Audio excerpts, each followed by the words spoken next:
नमस्कार, सुहासिनीज लाईफस्टाईलमध्ये तुमचे खूप खूप स्वागत आहे. आमच्याकडे काल ना परत आकाशामध्ये सुंदर असे कलर्स तयार झालेले होते आणि हे अगदी खरंच नयनरम्य असं दृश्य असतं. इतके सुंदर कलर्स आणि त्याच्या छटा काहीतरी वेगळ्याच असतात.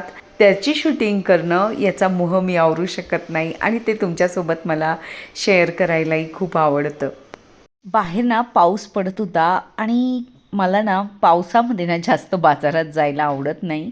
मग माझ्या घराजवळ जो बाजार आहे ना तर तिथे मला म्हणजे खूपच किचकिच वाटतं. म्हणून मग मी नेहमी जिकडे सराफ बाजारात जाते ना तिथं काही जाणं शक्य झालेलं नव्हतं. तर मला भाजी काय करायची हा खूप मोठा प्रश्न होता. आणि मग मला आठवलं की डाळ कांदा खूप छान असं म्हणजे गावाकडे करतात आणि छान लागतो पण आणि मस्त चटपटीत असं काहीतरी चेंज हवा असेल भाज्यांमध्ये, भाज्या खाऊन कंटाळा आलेला असेल तर एकदम बेस्ट वे आहे. तेल घेतलं, त्यात जिरे, मोहरी आणि थोडासा हिंग टाकला. लसूण कांदे मी चॉपरमध्ये कट करून घेतलेले होते. नेमके माझ्याकडे आज कोथिंबीर नव्हती. थोडासा टमाटा घेतला. टमाटा हा ऑप्शन आहे आणि कांदा जरा जास्त घ्यायचा. मी ना पाऊण वाटी डाळ घेतलेली होती. तिला जवळपास अर्धा तास भिजायला टाकलेलं होतं. भिजायला टाकल्यामुळे ना लवकर भाजी शिजते आणि छान मऊसूद होते. तुम्ही करत असाल तर मला नक्की कमेंटमध्ये सांगा. मग यात ना मी खूप सोपे जरा कांदा लसूण मसाला टाकलेला, थोडा घरचा टाकायचा आणि कांदा लसूण नसेल तर आपल्याकडे जो घरचं असेल ते टाकलं तरी चालतं किंवा नुसतं तिखटची जरी बनवली ना तरी ही भाजी छान लागते. मी अगदी छोटे चमचे असे टाकलेले आहेत मसाल्याचे, जास्त नाही टाकले आणि थोडा कढीपत्ता पण टाकलेला होता आणि पाणी ना डाळ शिजेल इतकी टाकलेली आहे आणि छान असं वाफ येऊ देण्यासाठी मस्त उकळ आलेली, वरून काचेचं झाकण लावलेलं.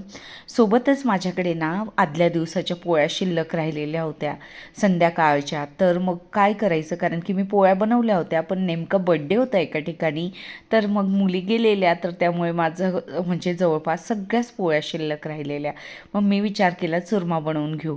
मला शॉर्ट व्हिडिओला कमेंट केलेली आहे ताईंनी की यात हिरवी मिरची टाकायची छान लागतं, पण नेमकी माझी हिरवी मिरची पण संपलेली, कोथिंबीर संपलेली. मला वाटलं यावेळेस जरा वेगळं करू, तर मी थोड्या मनुका पण घेतलेल्या, शेंगदाणे जास्त घेतलेले आणि 4 काजू असे कट करून घेतलेले.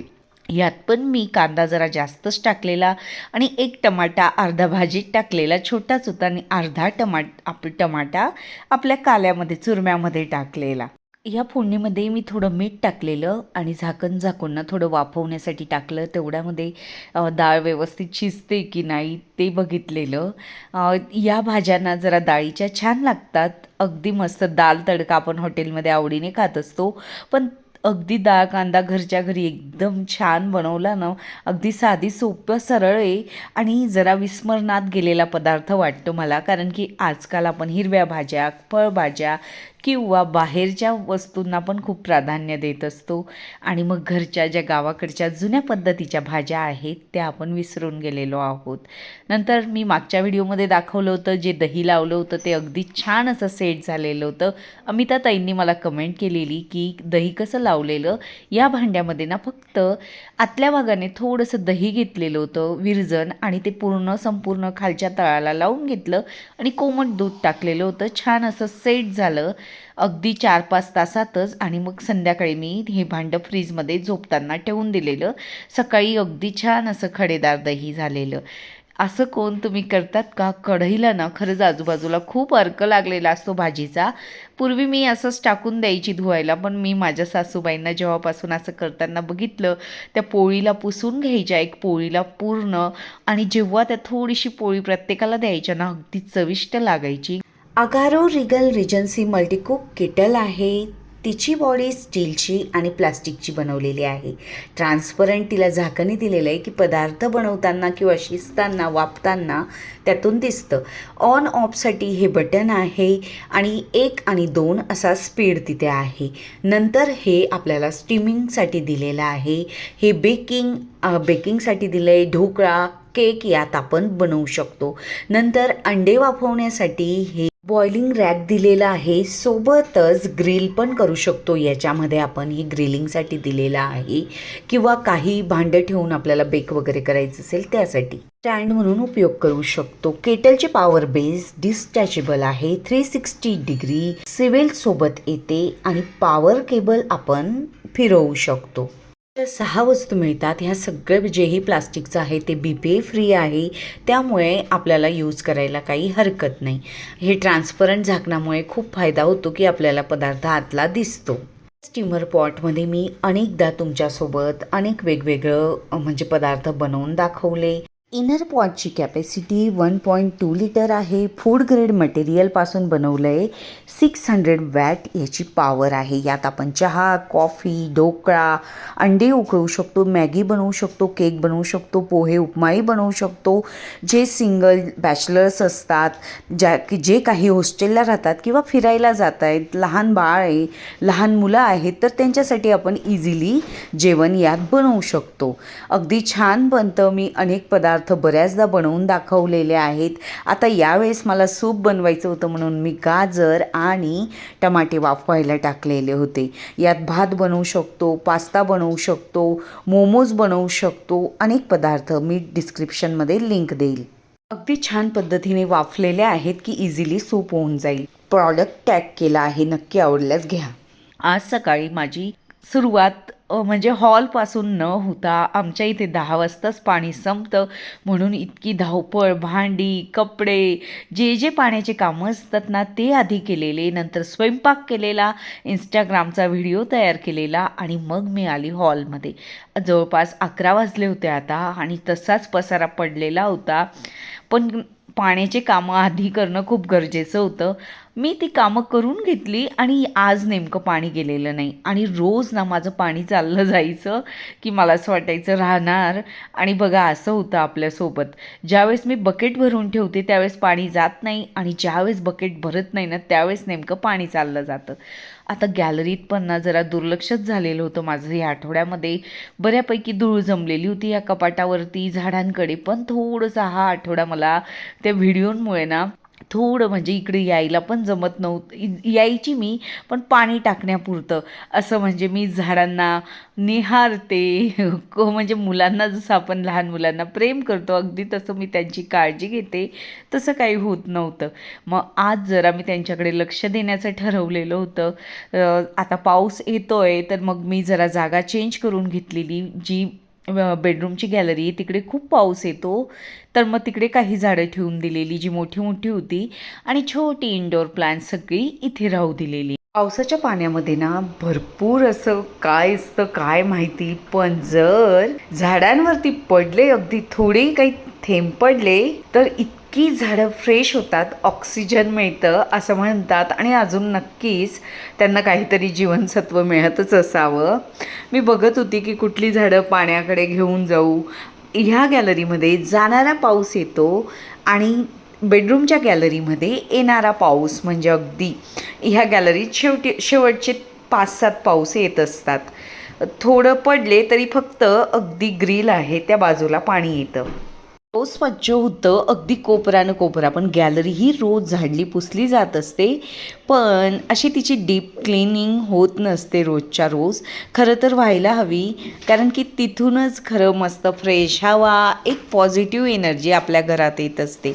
आणि नेमकं आपण बऱ्याचदा बरेच जण काय करतात म्हणजे मी पण, आपण त्याला एक स्टोरेज एरिया म्हणूनच गृहीत धरतो आणि त्याच्यात टाका वस्तू नाही लागत ठेवल्या आहेत, कधीतरी लागतील यासाठी तसंच म्हणजे भरत जातो. आता हे कपाट आहे गॅलरीतलं अगदी तसंच झालेलं आहे. त्याचा कपाटाचा एक भाग ना ज्या कधीतरी लागतात त्या वस्तू मी ठेवलेल्या आहे. एके दिवशी आता मला ते पण आवरून घ्यावं लागणार आहे. जे नाही लागत ना ते मी आता म्हणजे कुणाला तरी देऊन टाकणार आहे आणि नाहीतर टाकून देणार आहे खराब वस्तू. आज ना मी शिवरॅक आवरलेलं, म्हणजे स्वच्छ वगैरे नाही केलेलं, पण ज्या चप्पल लहान झालेल्या होत्या मुलींच्या, चांगल्या होत्या, तर त्यांना वॉचमन दादांना देऊन टाकलेल्या. माझ्याही भरपूर चप्पल होत्या. 3 वर्षापूर्वी आम्ही पुण्याला गेलो होतो तेव्हा आपल्या जुडिओमधून ना 2-3 चप्पलचे सेट्स घेतले होते. अगदी काही म्हणजे तनिष्काला आता ते होत नव्हते, चांगले होते. आणि काय होतं आपलं की आपण जास्त चप्पल जर घेतल्या ना तर असे प्रकार घडतात. आता तर मला फक्त डॉक्टर चप्पल किंवा शूजच वापरता येतात टाचेमुळे. मग त्याच्यामुळे ना माझी टाच दुखणं पूर्णपणे बंद आहे. कधीतरी मी अति उभी राहिली काम करताना तरच मग मला तो त्रास होतो. गेल्या 1 महिन्यापासून ना मी विचार करत होती चप्पल द्यायच्या की नाही द्यायच्या की नाही. 4 ते 5 वेळेस मी नक्कीच शू रॅक चेक केलं असेल.